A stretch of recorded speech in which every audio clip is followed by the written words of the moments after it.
Melihat kondisi pekarangan seperti ini sungguh tidak nyaman.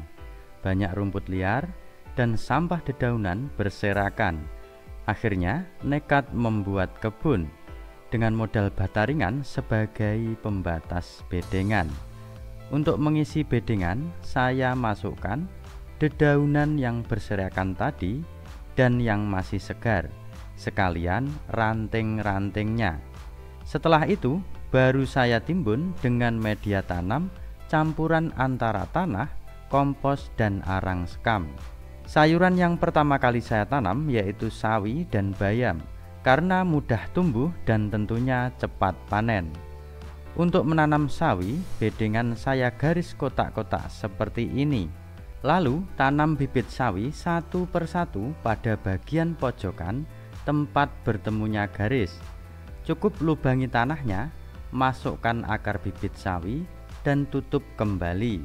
Berbeda dengan sawi, untuk menanam bayam cukup saya tebar saja benihnya di atas bedengan.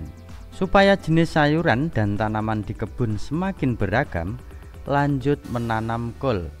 Meski bibitnya sudah ketinggian, tetap saja saya tanam. Untuk menyiasatinya, kol ini saya tanam dalam posisi rebahan seperti ini.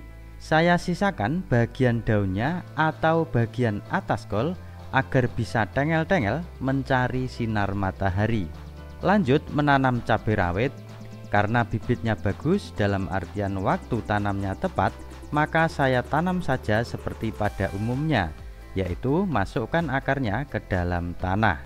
Tak lupa saya juga menanam terong, sayuran sejuta umat, yang rasanya tidak kalah nikmat dengan sayuran yang bukan sejuta umat. Setelah terong sayur, saya juga menanam terong lalap yang enak dimakan atau untuk lalapan mentah bersamaan dengan sambal teri. Dalam perjalanan saya berkebun ternyata ada kendala, terutama serangan ayam tetangga. Sempat tanaman sayuran di kebun amburadul, bahkan ada yang patah dan mati karena dicakar-cakar oleh ayam luknut.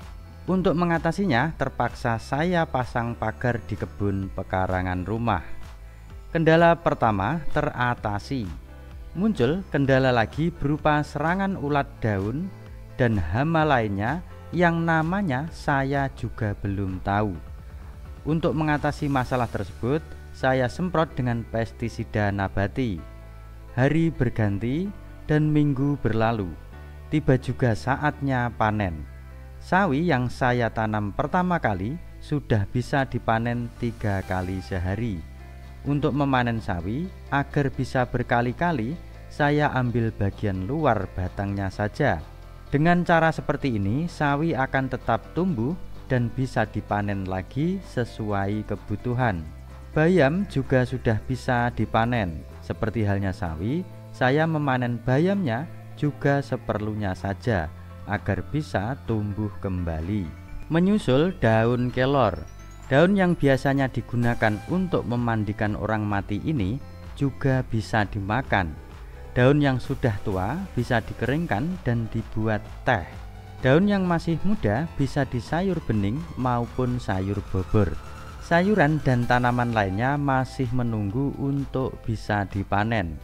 Tak lupa di kebun juga saya tanami beraneka jenis bunga untuk menarik predator hama dan mempercantik kebun.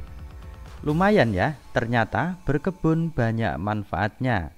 Selain untuk healing, juga bisa menjadi sumber pangan sehat bagi keluarga. Adakah yang sudah berkebun di rumah? Tulis pengalaman Anda di kolom komentar ya.